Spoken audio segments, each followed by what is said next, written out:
start. All right. So what have we been discussing? So we discussed that you are going to have carbon, hydrogen, oxygen, nitrogen. These are the smaller molecules, okay, that are going to come into your picture over here, okay, in the cell, and then they are going to make up these very crucial molecules inside your body. One of the crucial molecule that we saw was a carbon compound, which was your glucose, and then having certain structures of glucose. Okay, you can say structures of glucose, or you could say different ways in which a glucose molecule can be presented. So you would have two major ways in which a glucose molecule can be written down. I'm just going to show it to you on a screen. Here we go, and that is my screen being shared. Let me know when you're able to see my screen. All right, so here I we can go. see. You can see it. All right, so let me just put in a color. Yes. So we saw that whenever you talk about your glucose molecule, you could have it in two ways. One where the OH is on top, and one where the OH is at the bottom, right? One was called as alpha glucose, the other one was called as beta glucose. And having these molecules attaching with each other is something which is going to get you to sort of have these polymeric molecules made up using your glucose, right? So this is something that we understood. Now let's go over and look at what are the other parts that we need to understand. So I'm just going to wear my spectacles so I can actually see what I'm writing. Okay, I'm like totally blind in both my eyes. I can't see without my chashma. It's really sad. Okay, here another thing that I told you you need to remember, which is that on the position over here, you're going to have an oxygen molecule. Okay, so this position is going to be taken up by your oxygen. Here you're going to have 1, 2, 3, 4, 5, and here your sixth carbon is going to be attached. If you have a structure like this is called as glucose, but the same chemical formula, which is C6H12O6, can be written either as a hexose sugar, or it can also be written as a ribose sugar. Okay, now how would I write this formula as a ribose sugar? So what I would do is, okay, now look at this. I would have my sugar molecule, sorry, my oxygen molecule here, then 1, 2, 3, 4, and 5. Okay, here I will have one OH, I will have one OH here, I will have one OH at this position, and on top here, okay, now I will have, okay, let's count the number of carbon atoms I have. 1, 2, 3, 4, fifth carbon here. Okay, it is going to be then attached to H2OH. Okay, now this is how I'm going to have my ribose sugar looking, and this ribose sugar is then again going to be something that you can use in your arrangements of molecules. Okay, so this is something that you have to understand. This is what we are going to do. Now if we are going to be making these just give me 1 second. Okay, if we are going to be making these different kinds of your polymers or polysaccharides, okay, now this is another term that you need to remember when you use a sugar. Okay, so I'm going to take this and I'm going to say I have. Why won't you write on my screen? Okay.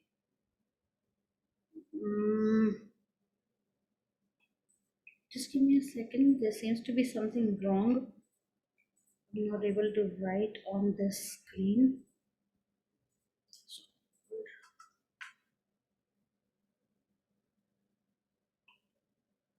Are you able to see anything on my screen? There's nothing seems to be happen, right? Okay. No, I can't see anything. Also about yesterday's recording, right? Yes. I couldn't find it anywhere. You couldn't find it as an.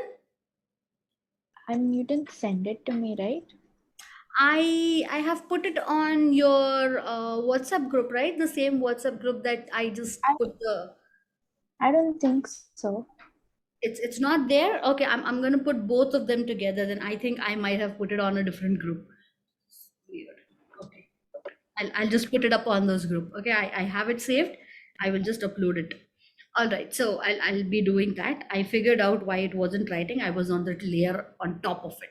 So when you have a sugar, okay, so when you say that you have a sugar in the chemical terms, okay, or you can say in the terms of chemistry, what we say is a sugar is a saccharide, right? This is a term that we use to talk about your sugars. So if a sugar is going to be written as a saccharide, if you have a monomer of sugar, it's going to be monosaccharide, right? So if it is going to be multiple monomers together, it is going to make polysaccharides.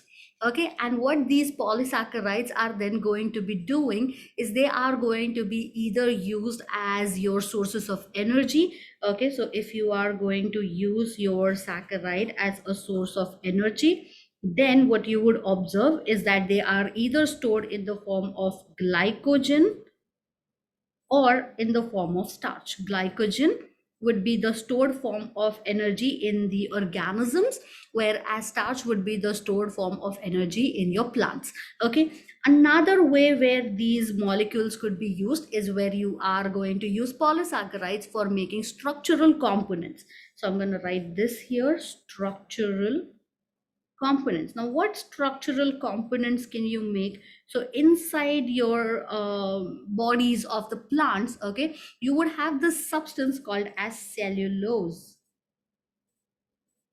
Okay, we also have cellulose in our body, but we use it for a different purpose. We use it as a packaging material, whereas your plants are going to use this particular cellulose for making up the tidy structures inside them. So that is something where you need to understand that your polysaccharides are again going to come in function. We can also use your polysaccharides for a function called as reception. Okay, what is this reception? So you would notice that onto your cell membrane, okay, what you have are all of these molecules that are going to be made up of carbohydrate. If you remember the structural figure of our cell membrane, you would have seen for an integral protein there was a carbohydrate molecule attached on top, right? That molecule was either working as a reception zone or as a recognition zone. So this particular carbohydrate allows your cell to sort of you can say identify the self cells, or it can also be used for the process of making itself aware of what are its surroundings. Okay, so it can also sort of go around in the body. Okay, the cell can go around in the body, and what the cell can do is it can gauge what is around it. So if there is a excess concentration of a particular hormone, then the cell might be able to respond to that concentration of hormone in a particular manner. Like for example, if let's say the cell you're talking about, which has a recognition molecule on top of it, is a egg cell. Okay, so whenever the concentration of estrogen increases, this cell automatically understands that now it is the time for it to kind of make its capsule not so thick so that it can be penetrated by a sperm, and the process of fertilization can take place easily. Okay, so the concentration of certain substances around can be picked up by your carbohydrate molecules, which are basically your polysaccharides. So in that way, you can use these for either reception or recognition. I'm going to write this over here, recognition. And the molecule that would help you do this would be your glycoprotein. So we learned about glycoprotein when we were talking about your cell membrane, right? So these are the places where you are going to use your carbohydrates. Now, if we say that these are going to be all the places where you want to use your carbohydrates, we need to understand in what manner these carbohydrates or polysaccharides are going to exist. Okay, so we are going to put this down over here, and we are going to say that we have types of polysaccharides. I'm going to note this down over here, types of polysaccharides. Okay, now your saccharides are going to exist in three important forms, one which is called as cellulose, the other one which is called as your starch, okay, and the third one which is called as your glycogen. We will write this over here, glycogen. Okay, I hope it's not going theta. It is not. So now let's talk about your cellulose. The first thing is we need to know where this cellulose is going to be found. Okay, so let's just have some sturdy surface on which we can write this. So let's find out where your cellulose is going to be present. Primarily, your cellulose is being seen in the cell walls of the plant. So I'm going to say found in cell wall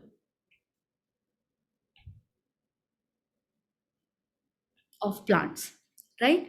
Now what is this cellulose going to be made up of? So you need to have your beta glucose molecules. Okay, you need multiple beta glucose molecules to come together, and then all these beta glucose molecules are simply going to align with each other. They're going to make a linear structure. Okay, so you want to have a linear structure of beta glucoses, and then they are going to form your cellulose. But now when I say that you need to have your beta glucose attached to another beta glucose, they need to have a certain orientation in which they are going to arrange with each other. Okay, so if I say that this is how my one glucose molecule is, okay, so I'm going to put it this way, and here I have another glucose molecule, right?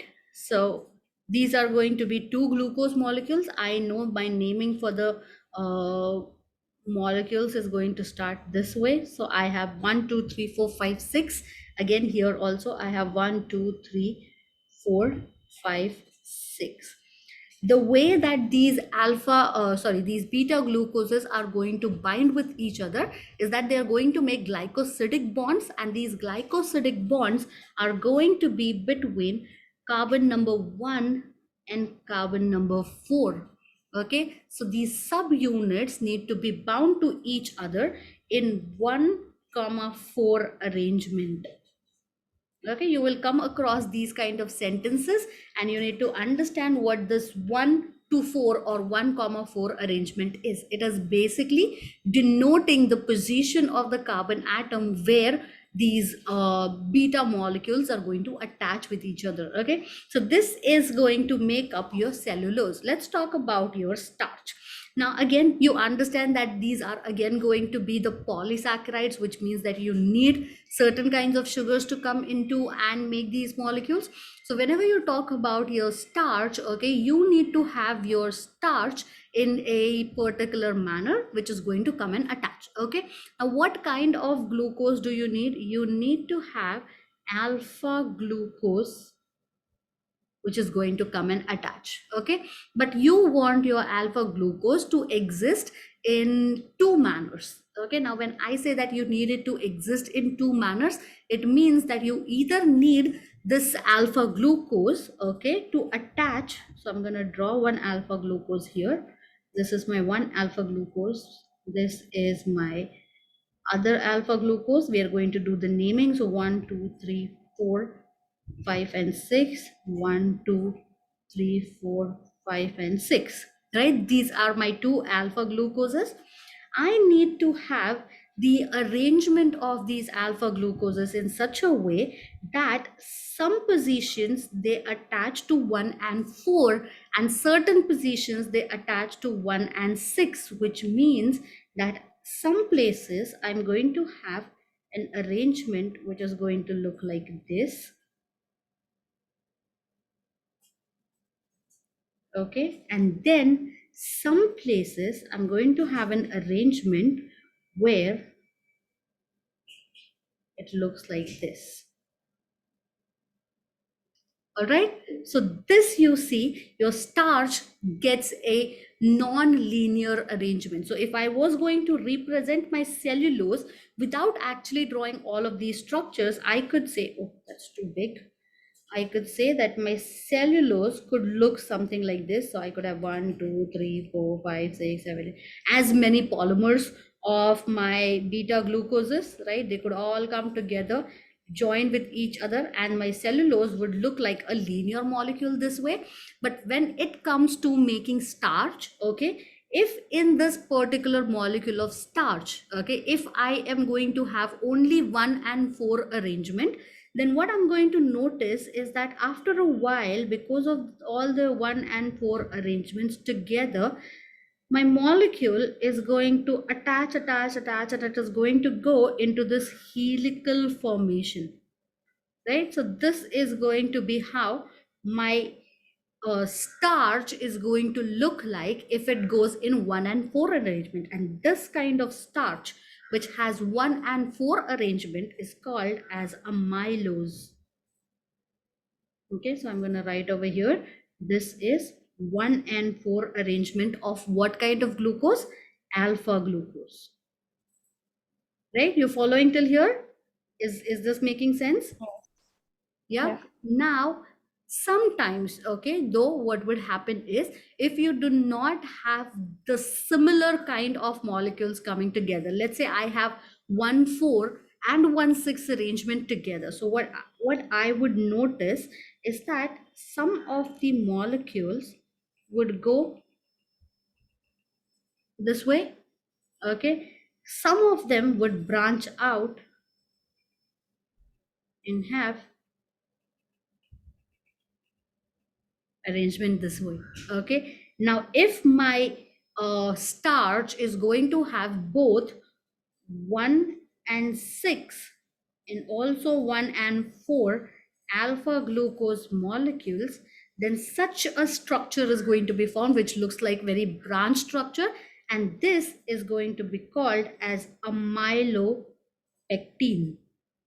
Both of these molecules are of structural importance to the plants and animals, okay, and you need these molecules to be present so that they form a non-soluble borders around your structures. Okay, so your both your amylopectin and amylose are going to be very, very important for the structure, and they are also used for storage of energy, because amylose is going to be linear, sorry, it is going to be helical, and this helical arrangement of amylose is basically because of which that you can crump it up together and store it inside a cell where it will not get dissolved in the contents of the cell, and you can keep it for a longer period. Okay, it will not only give rigidity to that particular cell, but upon arrival of adverse conditions, this amylose and amylopectin can be broken down into smaller parts and used up for energy sources. Okay, so this is something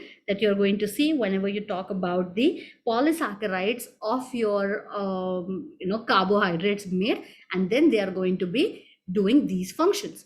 The last one that we talk about is the energy storage of polysaccharides in animals. Okay, it is called as glycogen. You and I contain quite a huge amount of glycogen, and whenever, let's say, you're fasting, or maybe your mom did not make the kind of sabji that you like, and you would just like, I'm not going to eat today, I'm like kind of fasting. During those periods, what your body does, it depletes the source of glycogen and it uses it for production of energy. Glycogen is again alpha glucose molecules that are connected to each other, only and only containing 1 and 6 arrangement. Okay, so whatever you see over here, so I'm just going to write this down first. Okay, so glycogen is going to have your alpha glucose with 1 6 arrangement, right? And it is used as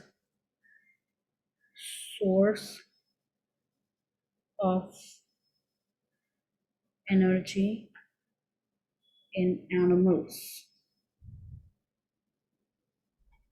right? Now, because this is going to be only and only 1 and 6 arrangement, you're going to see there could be a chain that goes like this, and then all of the molecules would just be branched in this manner. Okay, multiple branches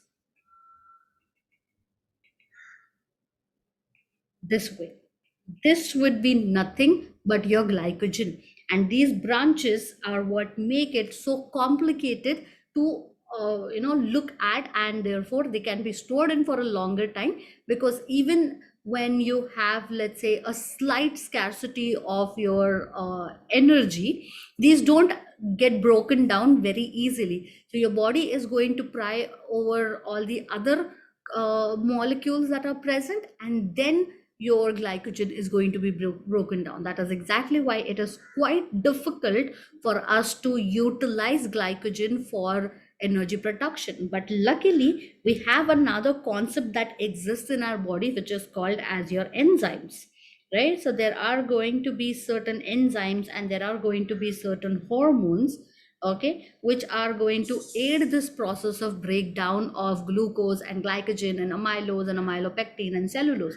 The one that specifically works on your glycogen is going to be your insulin and glucagon couple.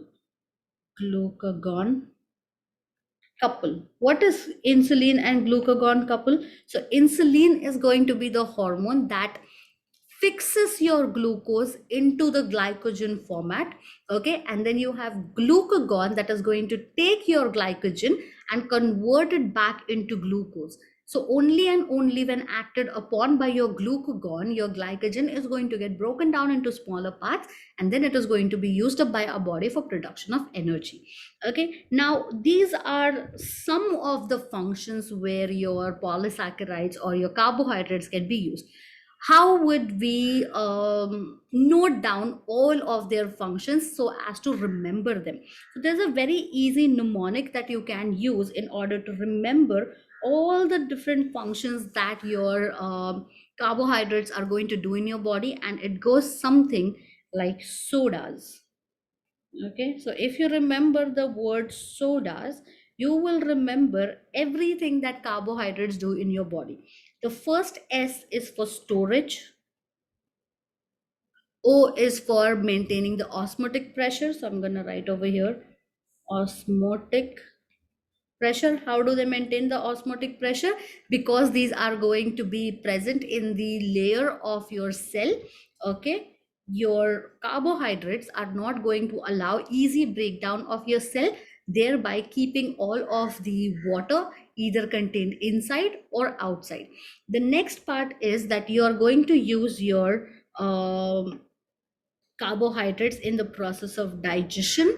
Okay, you are going to have carbohydrates that you're going to eat, and these carbohydrates are a very quick source of energy, which means you consume carbohydrates and there's a very good chance that within some hours it is going to be broken down and utilized for the source of energy. So they are very, very essential, as they play a very important role in the process of digestion. They get digested easily, and they do not cause much of you would say stress to your digestive system.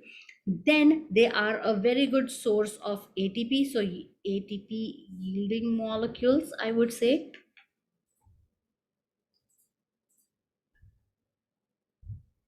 Okay, and the last S is for solubility. Solubility.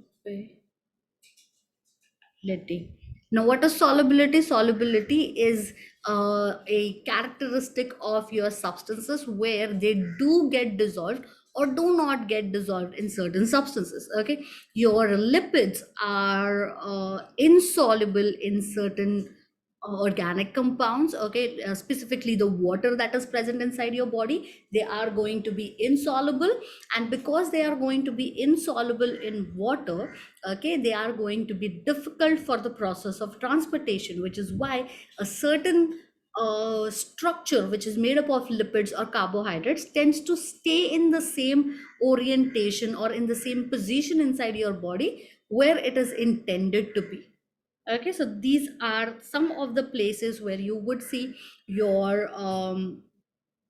what you would say carbohydrates coming and playing a role.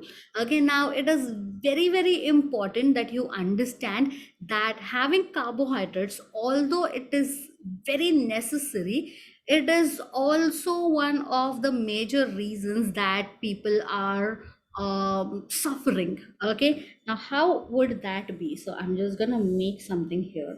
Okay, just let me give this. Okay, so I have my graphing tool.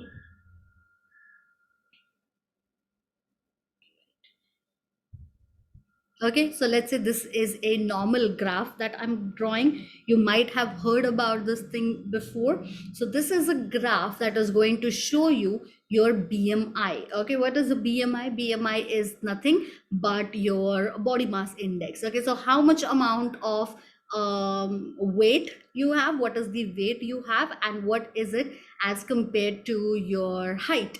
Okay, so this is something that you need to understand, and then you can calculate if your BMI is indicating that you're underweight, or is your weight normal, or are you obese. Okay, so something like that can be calculated, and a major contributor to increase in your BMI is your carbohydrate. Okay, while they are very, very important for you to be consumed, they are also something that are very, very damaging to your body if not consumed in the correct quantities. Okay, so how would you count that? So you would see this is where you have your height. Okay, and this is where you would plot your weight.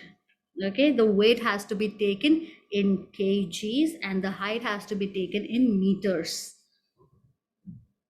Right now, if you follow a common trend where, let's say, your weight here is, I'm just going to put these markings. Okay, now this is just a representation graph. Obviously this is not how exactly your graph is going to look, but since I don't have any graphing tool as such right now, I'm just going to draw a normal one.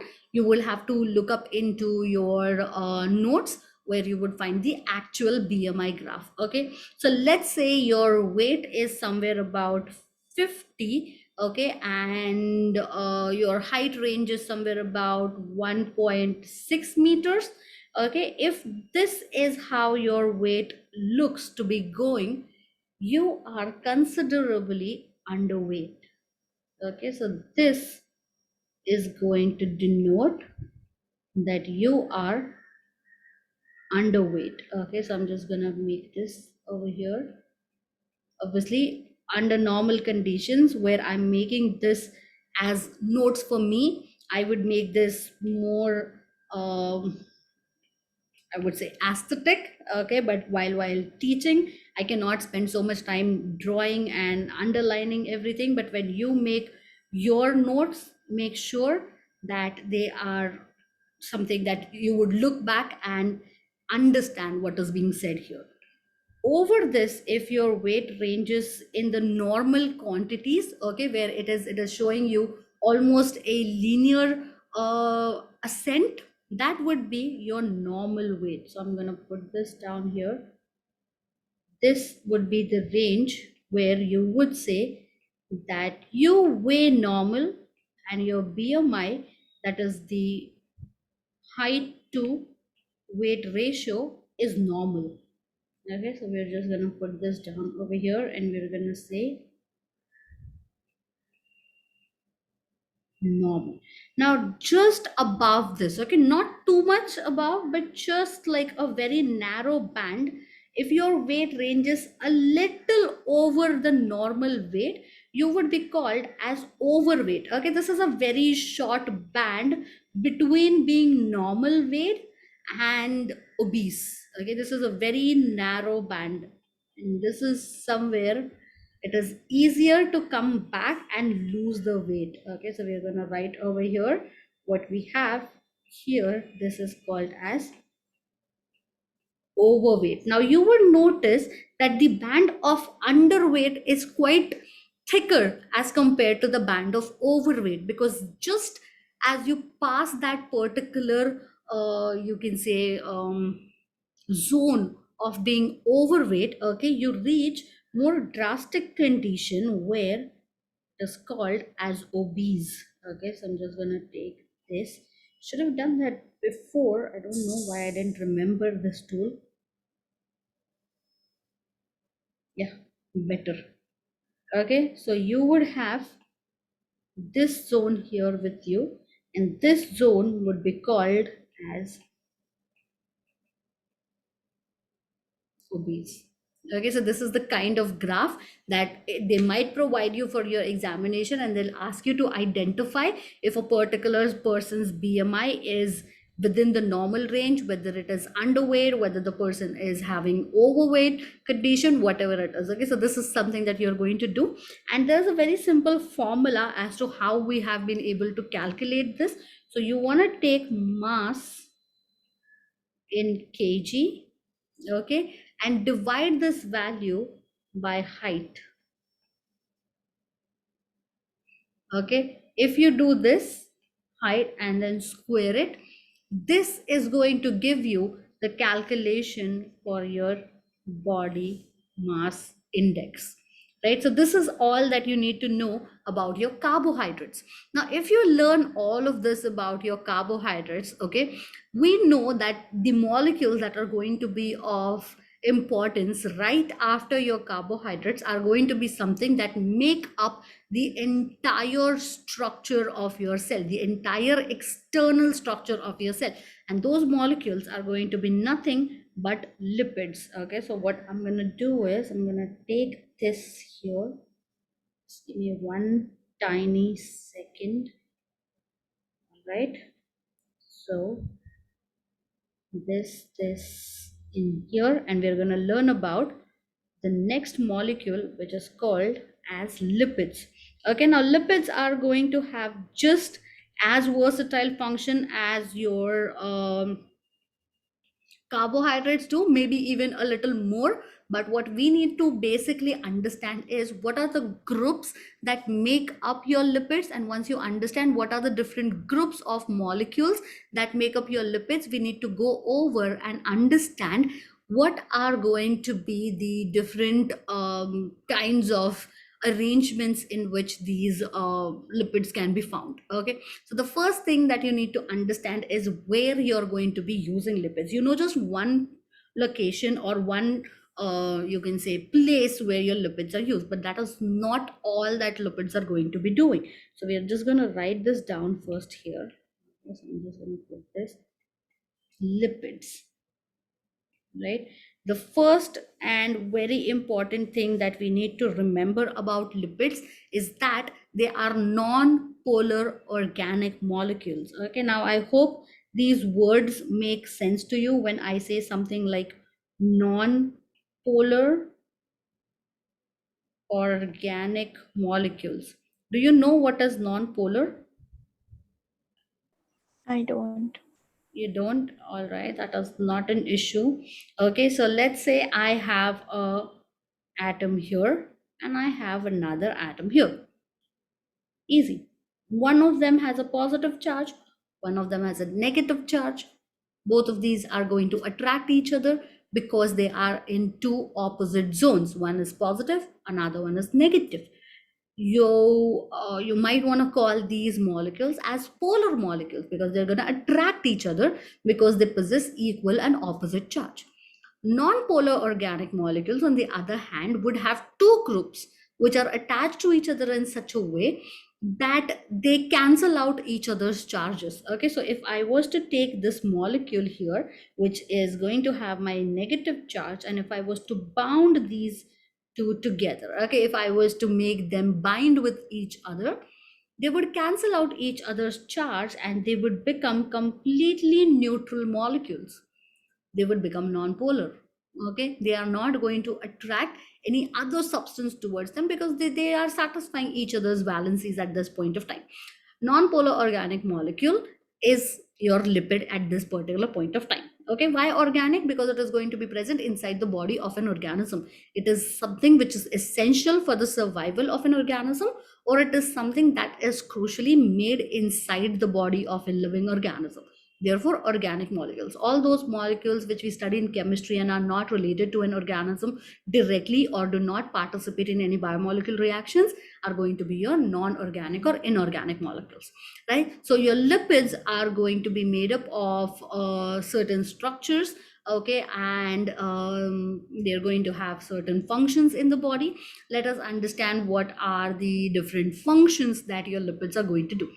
Again, just like we did a mnemonic to remember the functions of your carbohydrates, there is a mnemonic that you can use to remember the function of lipids. And the mnemonic goes like SHIPS, SHIPS, SHIPS. Okay, what is the first function? What is this S? So your lipids are going to be structural. Okay, structural in function, right? This is something that you know. They are going to be making up your cell membrane. They are also going to have a very important role to play inside your body, in the sense that your lipids are going to make up your hormones, specifically the steroidal hormones. Okay, then your lipids are going to provide you with insulation from not the current, but they are going to provide you insulation in the form of thermal insulation. Okay, so I'm going to write over here insulation. Should you feel cold, the first molecule that will come to your rescue from the cold is going to be your lipid. Okay, along with that, the lipids are going to make a spongy layer which is going to protect your organs. So the P is going to stand for protection of organs. And the last S is for storage of energy. Okay, so I'm going to write this over here. Storage of energy, right? So this is basically all that your lipids are able to do. Now, once we understand that, okay, these are going to be the different things that my lipid molecule is able to do, let's understand what a lipid molecule looks like. Okay, so I am going to have one group of molecules here. Okay, and then to this group of molecules, I'm going to have chains like this attached. Okay, this particular green molecule that I seem to have, or this green group that I seem to have, okay, this group is called as my glycerol group. Okay, so I'm just gonna write this over here, glycerol, right? And the chain like group or the tail like group that I have, this is called as fatty acid chain, right? So I have a glycerol group to which fatty acids are attached. What does a glycerol group look like? So a glycerol group is going to have one carbon, one hydrogen, and another hydrogen attached over here, which is then going to be attached to another oxygen. And then this oxygen is going to be double bonded to another oxygen containing group like this. And if it has a long chain this way, then it is going to make up my fatty acid chain. Okay, so we are going to put it down this way. Now imagine the same thing repeating over a period of time, specifically thrice. Okay, so we're going to copy this, we're going to put it down here, and then we're going to put this down here. Okay, if you have something like this, now obviously you understand how bonding works, and you know that whenever these two need to bond, one hydrogen is going to be lost. Whenever these two need to be bonding, one hydrogen is going to be lost. And in such way, okay, what you have with you is a group of three glyceride molecules attached to three fatty chains. And this is the reason why we call this molecule as triglyceride.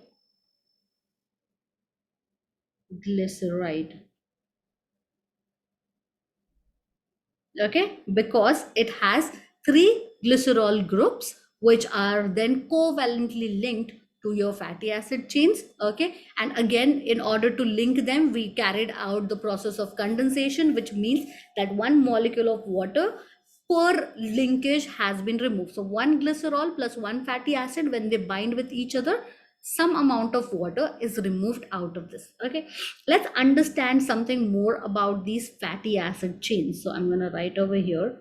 Okay, this is going to be the region where we talk about your fatty acids. So let's make it this way. All right, so now I'm going to put this down over here, fatty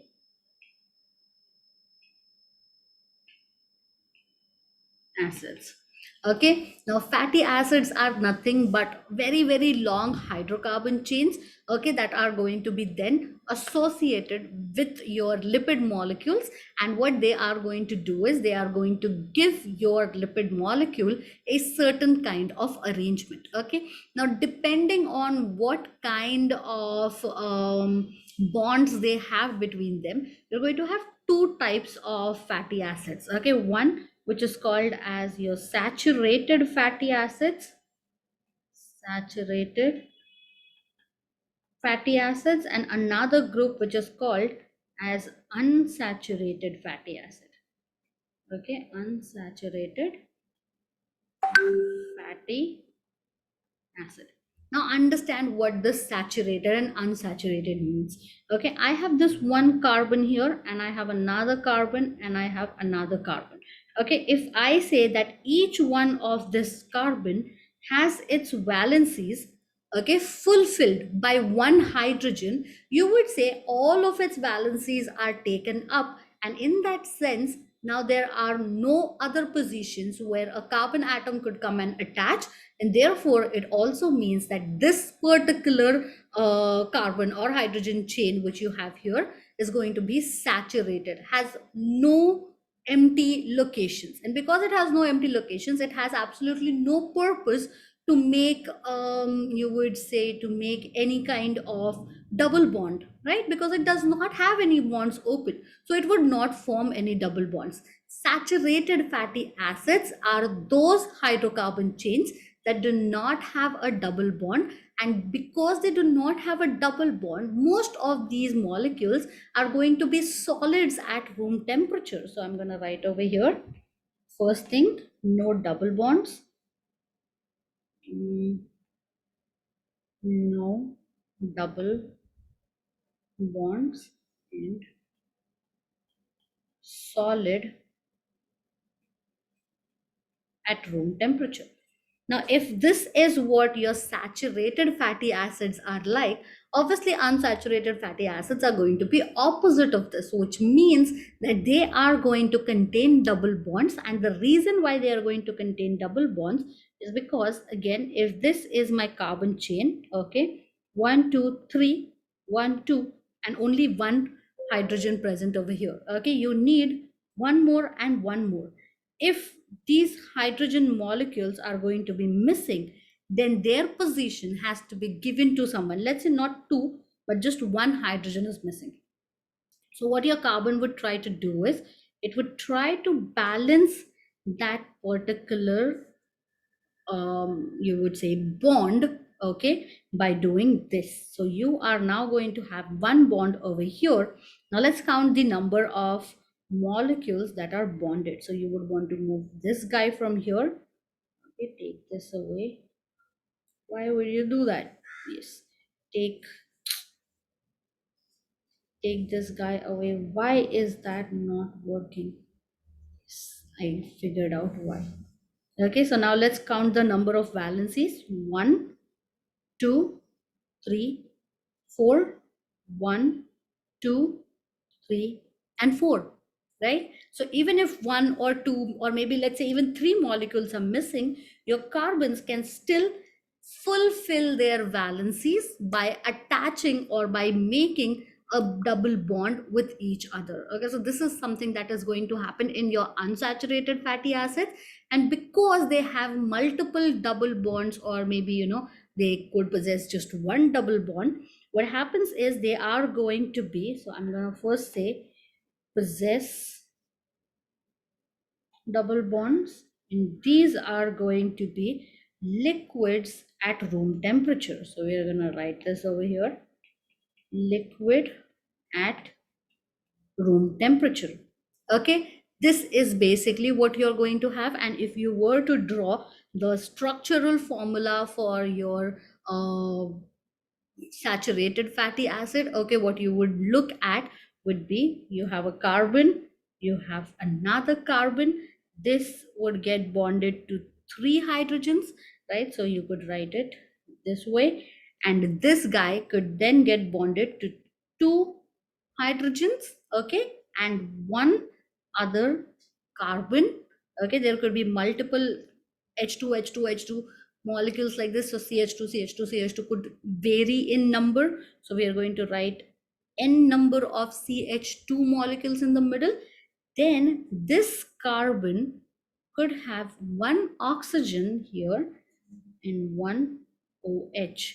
And this group that you have here, okay, so I'm going to place color in this particular group this way. This particular group is called as your carboxylic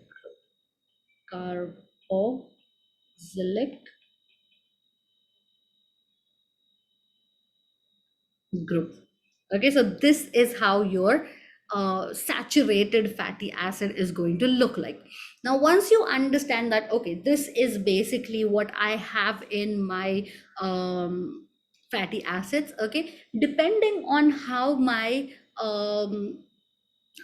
unsaturated fatty acids are going to be having their how would I say, how they are going to have their molecules oriented. Okay, so let's say I make this particular structure here. Okay, so 1, 2, 3, 4, 5, and 6. Okay, all of these are going to be my carbons. Along with those, okay, so I'm gonna write over here that this is my carbon atom. Okay, if I just make them a little larger, I could probably write carbon on top of them. Let's make them into 10. So 1, 2, 3, 4, 5, and 6. Now I can write carbon directly here. Okay, so this is my carbon, and let's say these are my hydrogens. Okay, now look how I'm adding my hydrogens. 1, 2, 1, 2, 1, 2, 1, 2, and 1, 2. Here, a single bond. Here, a double bond, a single bond, a single bond, a single bond. Okay, now since there is a double bond present here in the middle, okay, I'm going to highlight it for you. So this is where you have a double bond. Okay, if the double bond is present and my hydrogens are present on the same side, understand, if the hydrogens are present on the same side, I would say that this is the cis structure. I should move it a little bit on this side. Give me a second. Okay, this is the cis structure of that particular lipid. Okay, now whenever you are going to have a double bond present at any particular point of my chain, that is going to give rise to a slight kink in my chain. Okay, what is a kink? Kink is like a turn or a twist. Okay, so this is where I am going to have my lipid with a cis isomer, okay, or cis structure. If this structure exists in a different manner, so now look at how I'm going to make this.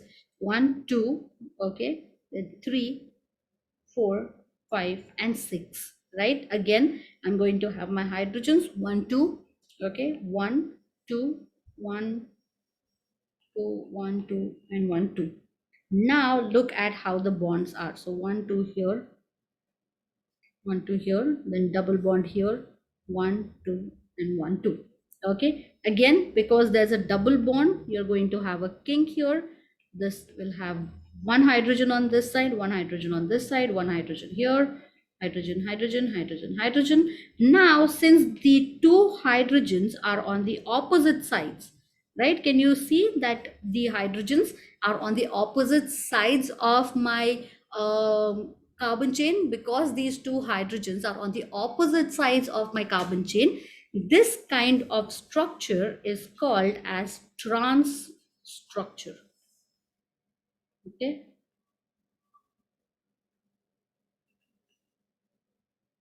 This is making sense. So you're going to have either a cis structure or you're going to have a trans structure, and this is basically going to depend on what kind of your arrangement of double bonds you have and what kind of hydrogen positions you're going to encounter. Now, based on all of this, okay, you understand that lipids are probably very, very complicated. But just on the basis of the structure, we cannot understand a lot of things about them. We also need to understand that on the basis of how many molecules they contain in their structures, okay, your lipids are then classified into two forms, okay, something which is called as your LDLs, the low density lipids, and then you have something called as high density lipids. Okay, so we are just going to make an arrow and we're going to talk about them here, right? So you have something called as low density lipids, and then you have something called as high density lipids. Now low density lipids are going to get